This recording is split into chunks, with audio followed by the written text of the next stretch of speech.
Good morning, pre-calculus. This is going to be me working out 1.9 homework. Problem number 1, the total cost of an item selling for X dollars if the sales tax rate is 7.25%. So for this one, you really just need to multiply. And what you're going to do is say cost is equal to, and if I only multiplied by the 7.25%, which, by the way,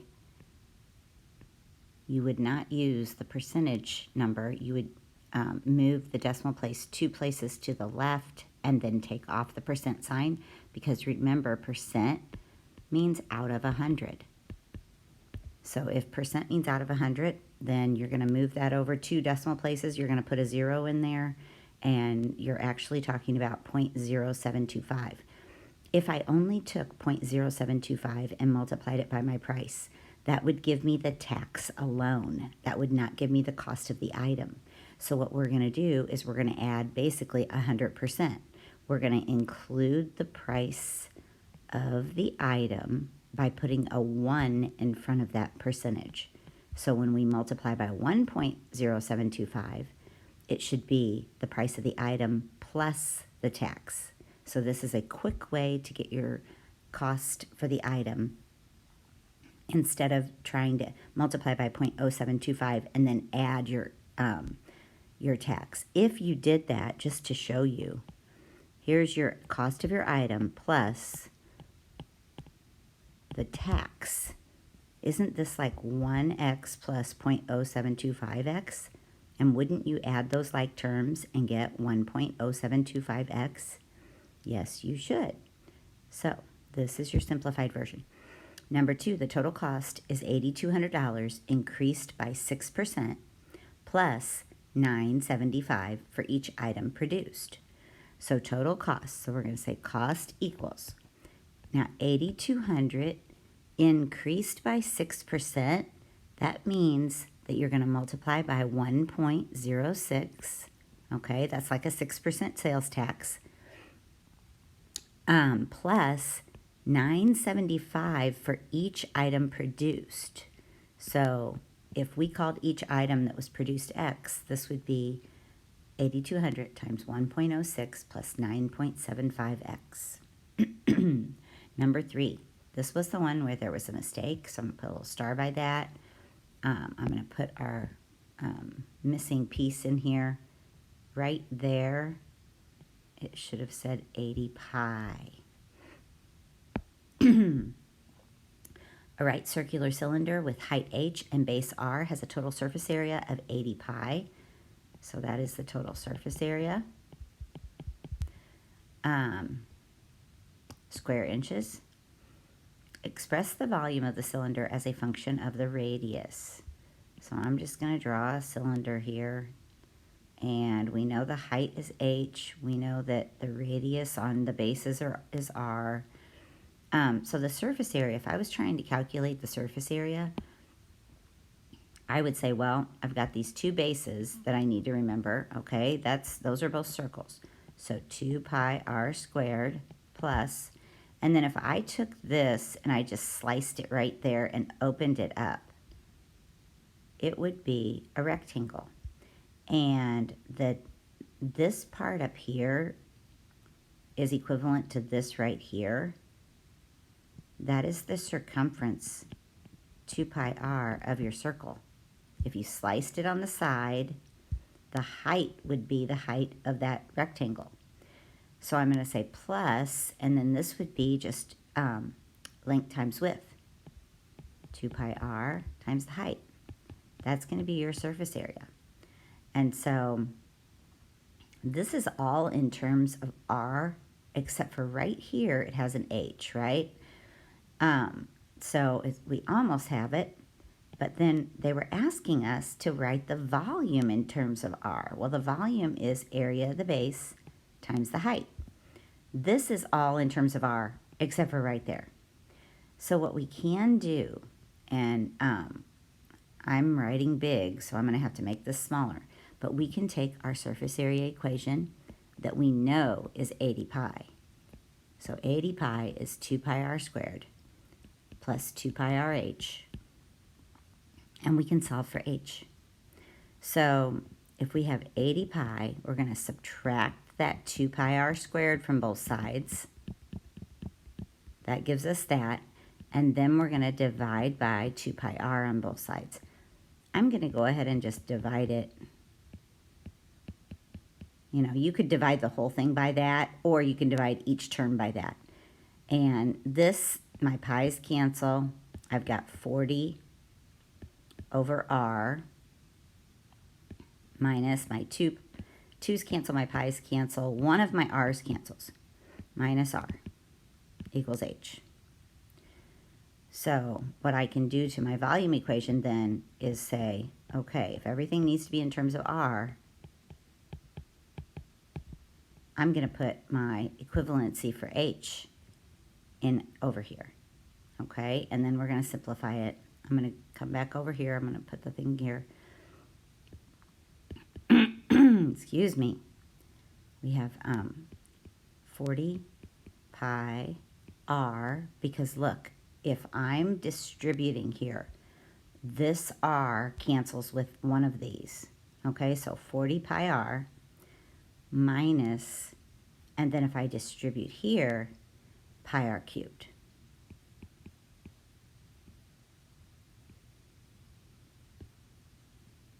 And that would be your answer for number 3.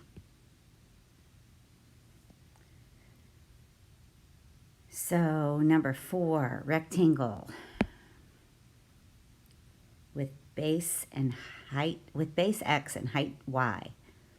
Okay, so let's just draw a little picture of it over here.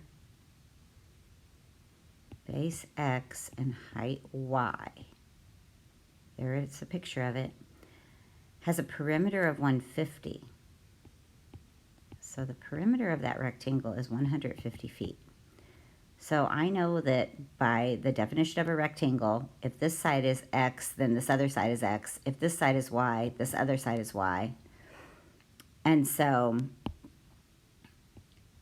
sorry, I put a little mark there. I didn't mean to. So that means that 2x plus 2y equals 150. Okay, we do know that. And what it says to do is express the area A of the rectangle as a function of its base x. Well, what would the area of this rectangle be? And if I look at it, I'm like, oh, that's x times y. So this is area expressed with x and y. So what we want to do is get rid of that y and make this all x. We want this area equation to be all x. So we need to find a substitution for y here that is in terms of x. And we can do that with this perimeter equation. If I solve the perimeter equation for y, I can substitute. So we're going to go over here and we're going to say, all right, we're going to take 2x plus 2y equals 150. We're going to subtract 2x from both sides and divide by 2. Right? Divide by 2, I get 75. Divide by 2, I get minus x. So there's my equivalency for y. That if I divide by 2 on those both sides, I've got to show that I'm dividing by 2 on that side too. Okay, so now we can put our equivalency in. We've got our y equal to 75 minus x. And then our final answer for area would be A equals 75x minus x squared. That is your area as a function of x, of the base x.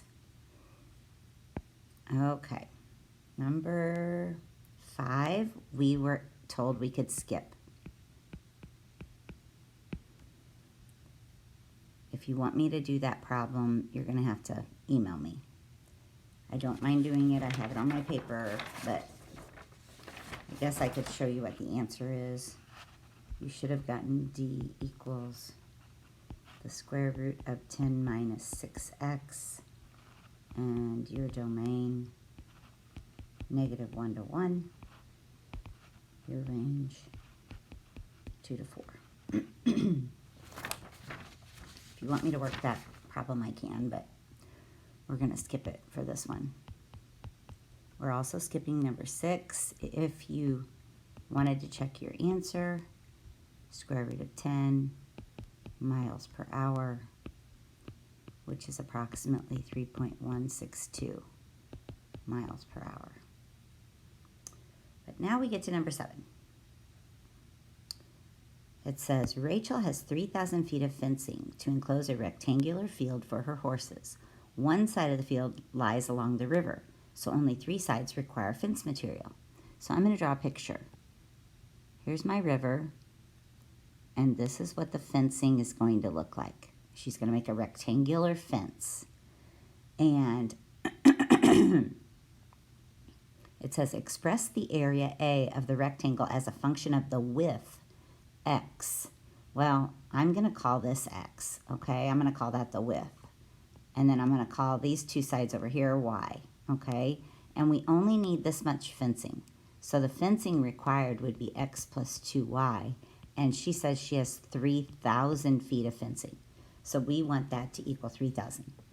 So right now, if I was going to take the area of this fenced-in area, my area would be x times y. But of course, they want it as a function of x. So I'm going to take this equation that I created based on the 3,000 feet of fencing, and I'm going to solve for y. So I would subtract x from both sides. Oops. And then divide by 2. And you could, like I said, you could divide the whole thing by 2, or I could split this up into 1,500 minus 1/2 x, right? Because half of 3,000 is 1,500. And then if I divide the negative 1x by 2, I get negative 1/2 x. So now I can come over here and use that y value in my area equation. X times 1,500 minus 1/2 x, and distribute.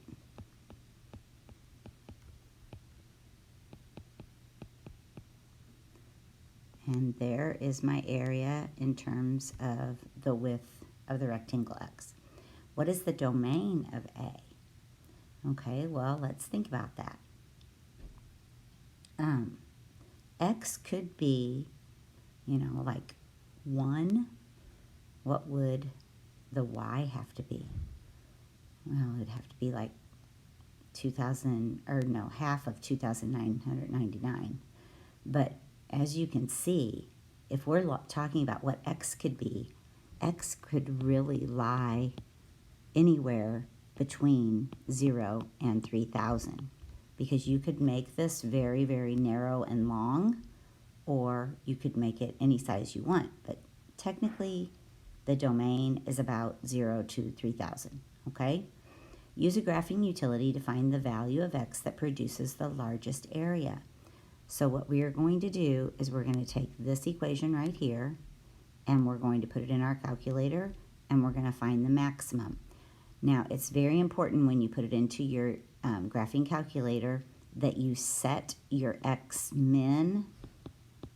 For this one, it would be 0, and your x max for this one would be 3,000, because this is our domain.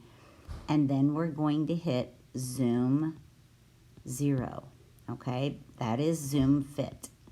If you set your domain and then hit zoom fit, it should give you a nice picture of and this is on the TI-84. Oops, TI-84. Because I do not have an 84 on this iPad.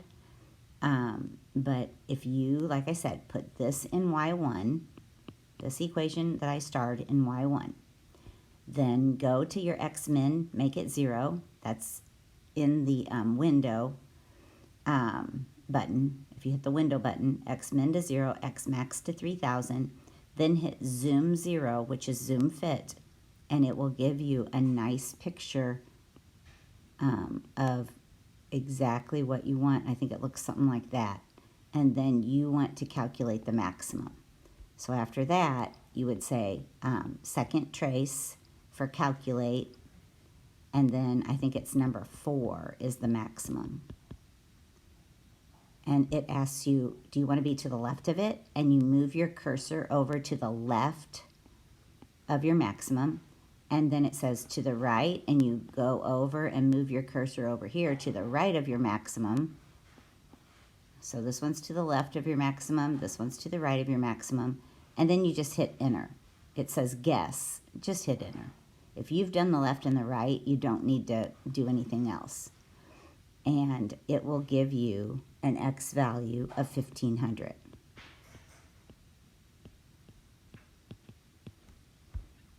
And then the Y value is the actual area. So that means that this right here needs to be 1500. You can go back and figure out what your Y would be, but they also ask for the largest area. So when X is 1500, the largest area is going to be 1,125,000 square feet. And that should be the Y value of your maximum. Okay, number 8. Water is poured into a container in the shape of a right circular cone with radius 4 inches and height 16 inches. Express the volume V of the water in the cone as a function of the height h of the water. Okay, so one thing I do need to make sure you understand is that this smaller cone with height h and radius r is similar to the larger cone with height 16, radius 4. And so since they are similar figures, we could say that r is to h as 4 is to 16. We could set that proportion because they're similar figures. And we can cross multiply. 16 times r equals 4 times h. Now I know I'm going to either want to solve for r or solve for h. If I was solving for r, it would be 4h over 16, which I would say divide by 4, divide by 4. My r would be h over 4. If we were solving for h, my h would be 16r over 4. My h would be 4r. Okay, so I have to come over here and decide which one I'm going to use. But I do know that they are proportional, and I can write that proportion, and that's going to help me whenever I need to create my answer over here. So express the volume of the water in the cone. So we're only talking about the one with the r and the h as a function of the height of the water. So they've given you this volume equation, but they want it as a function of height. So they want you to get rid of that r. So we're going to have to use this one right here as a substitution. So volume equals 1/3 pi, and instead of r, we're going to put h over 4 squared times h. And now we're going to try and simplify. So 1/3 pi, this is going to be h squared over 16, because I have to square the h, I have to square the 4, times h. Now we're going to keep simplifying. So this is going to be pi over 3 times 16 is 48, h cubed. So there is your volume as a function of the height of the water. Okay, number 9. A square of side x inches is cut out of each corner of a 9 by 12 inch piece of cardboard. So you've got a rectangular piece of cardboard here that is 9 inches by 12 inches. And what they're saying is we need to cut x by x squares out of every corner. So each one of these is x by x, x by x, x by x, x by x. And then they're wanting us to fold it here. After you cut those corners out, fold it here, here, here, and here. And what that will do is that will give you an open top box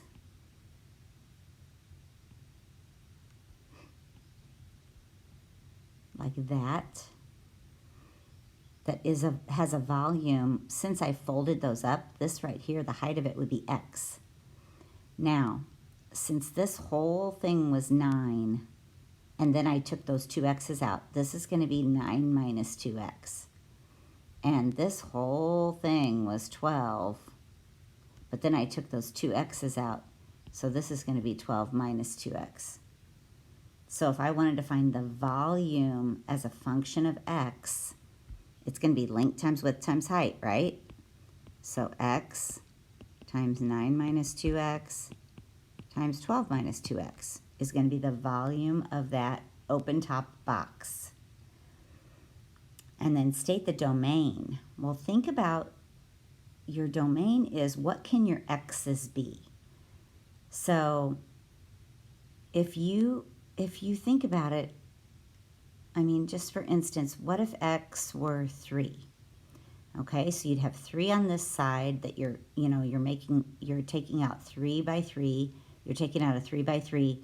All that would be left here is 3. That's fine.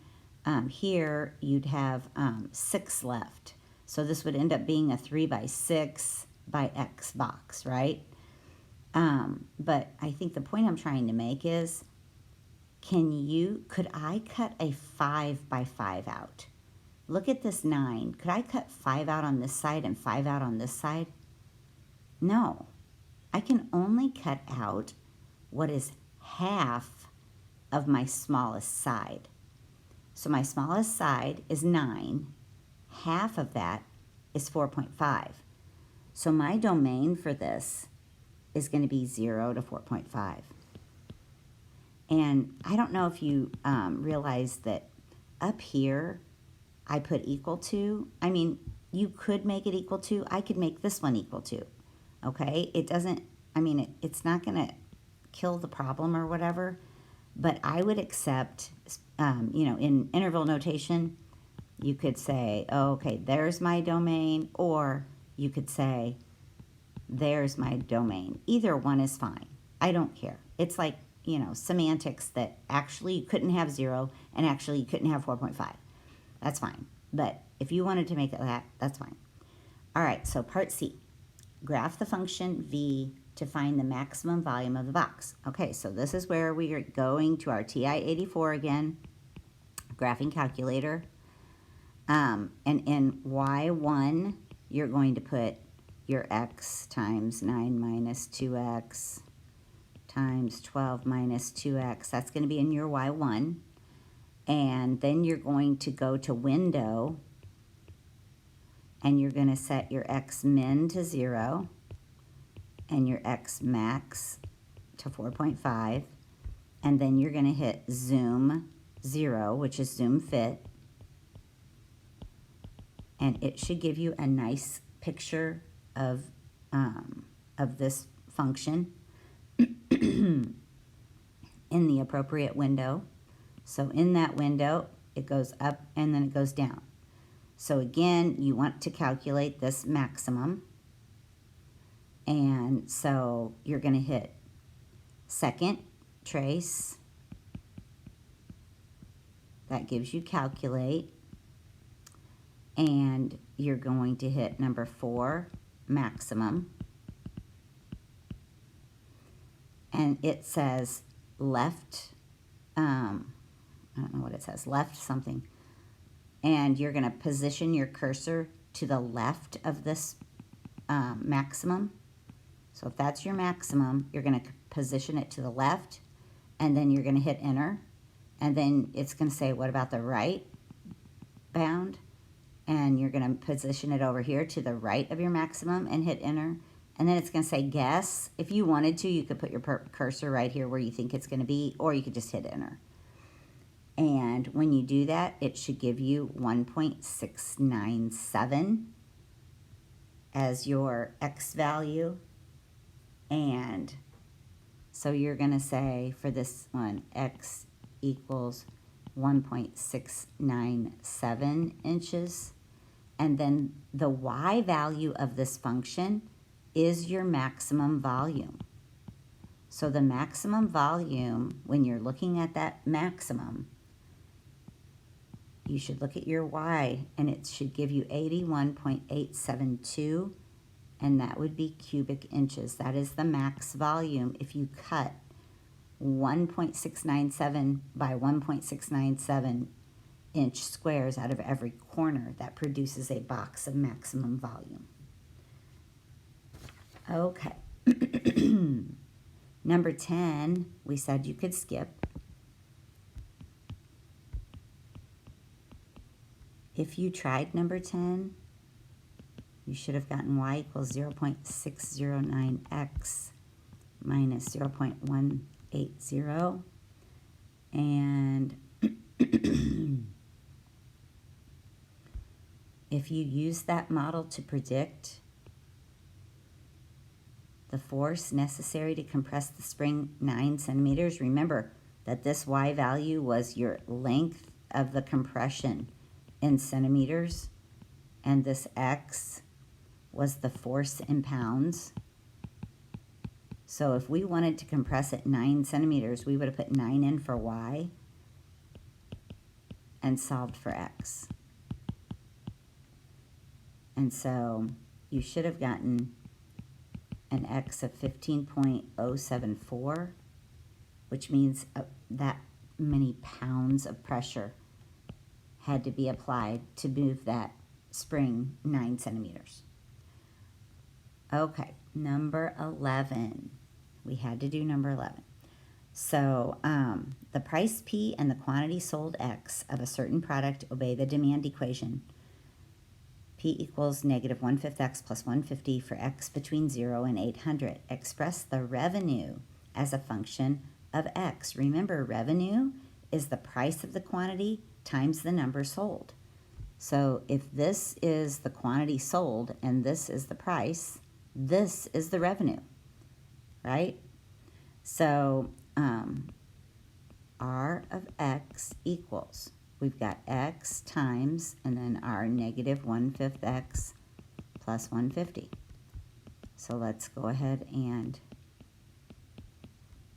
multiply that X through. And your revenue equation in terms of number sold is negative 1/5 X squared plus 150X. What is the revenue if 300 units are sold? So that's just what is R of 300.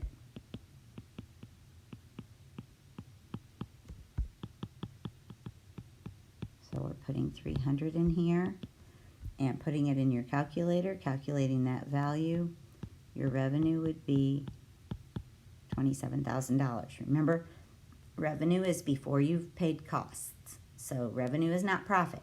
Revenue is just money taken in. You still have to pay your cost.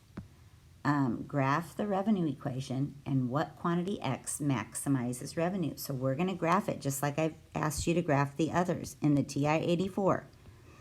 I want you to go to Y equals, and you're going to put this in for Y1, negative 1/5 X squared plus 150X. Then you're going to go to window, and you're going to change your X min to 0, your X max to 800, because they gave you this up here. And then you're going to hit zoom 0. And it will give you just that one piece of the function that you need between 0 and 800. And this will be the X that maximizes your revenue. And remember, this will be your revenue. So the Y value of it is going to be your revenue. And so if you look there, it should be at X equals 375 units. And the max revenue, the Y value, you should see as 28,000 $28,125. So what is the max revenue? $28,125. What price should the company charge to maximize revenue? Well, this is your price equation up here. So if you put the 375 in for X into your price equation, that will tell you the price you need to charge. So that's going to be negative 75 plus 150. So that means you need to charge $75 per unit and you should sell 375 units for the max revenue of $28,125.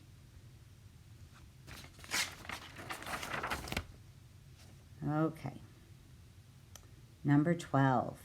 The average hourly earnings in U.S. dollars of U.S. production workers for 2005 to 2013 are shown in the table below, where T equals 1 corresponds to the year 2005. So you could, if you wanted to, just to remind yourself, that would be 2005, 2006, 2007, 2008, 2009, 2010, 2011, 2012, 2013. I don't know, just to remind you.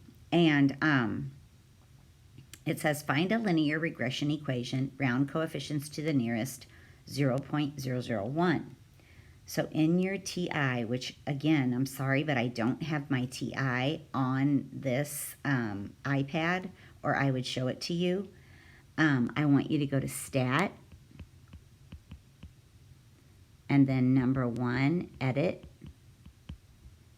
and it should show you an L1, L2 screen.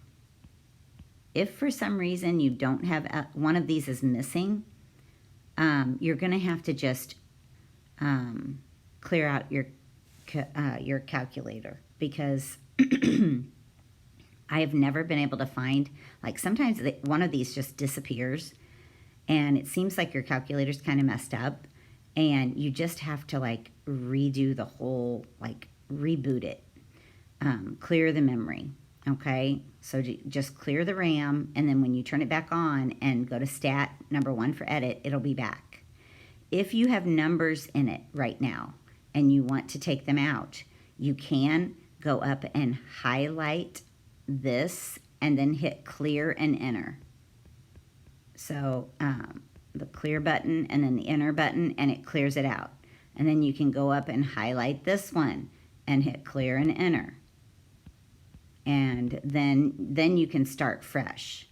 So you'll be putting in your 1, your 2, your 3, your 4, your 5, 6, 7, 8, and 9. And then you'll put in all the corresponding Y values for each one of these. I'm not going to write them all down, but just to show you what it's going to look like. And once you get all of those numbers in and you want to run a regression, you're going to go back and hit Stat, and then you're going to arrow over to Calculate. If you look at the top, if you arrow over to Calculate, and then I think it's number 4 is Linear Regression.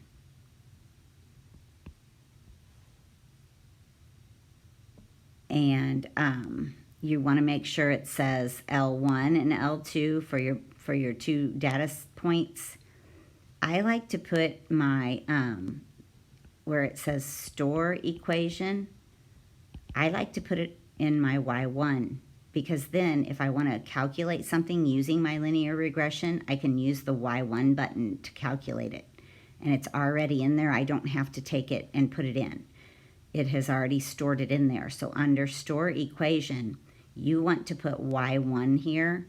And if you want to do that, you have to go to VARs, which is a button right next to the clear, and then arrow over to YVARs, and then hit number 1 for function, and then number 1 is Y1, and it will put the Y1 there.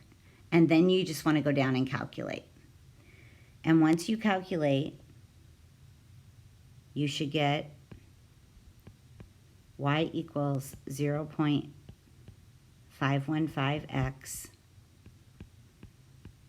plus 15.571.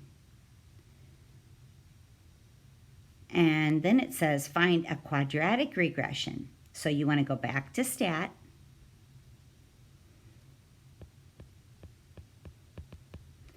Over to calculate.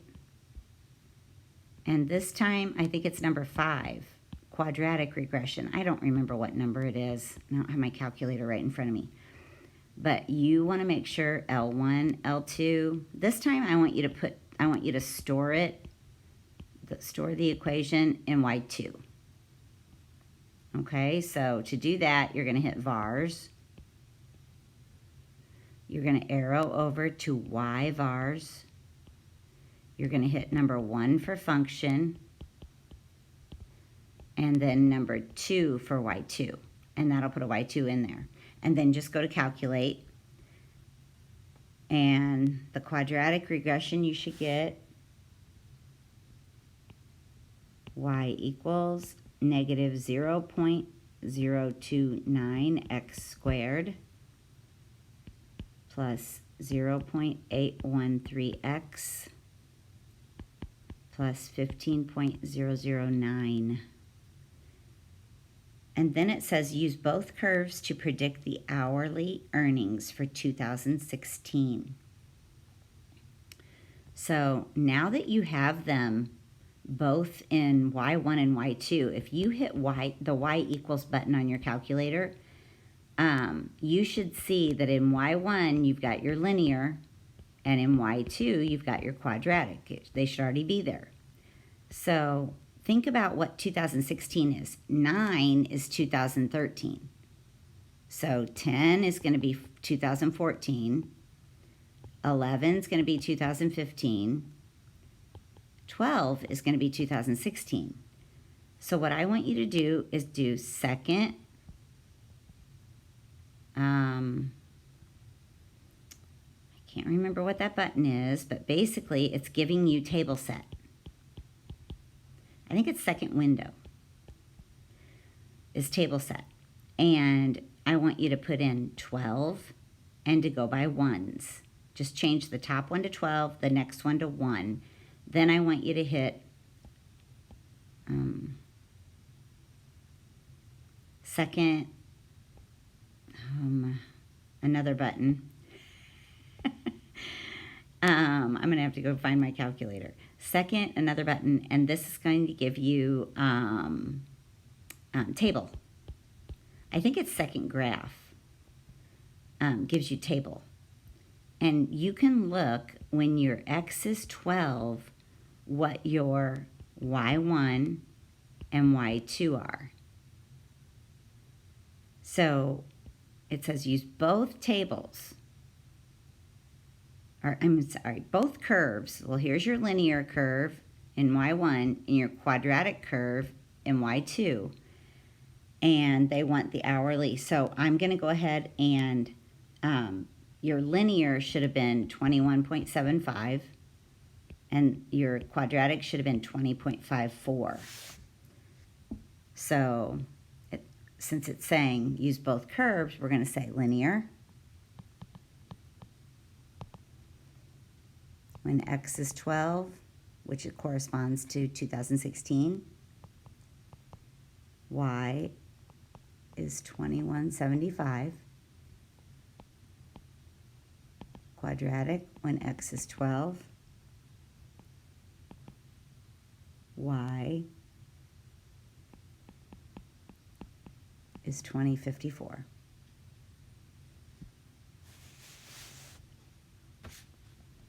Okay, and that is it. Hopefully that was good enough. If you need more help with that calculator, you're going to have to contact me. I can show you how to do it on my computer, but when I make these videos, I'm on my iPad and I don't have it on my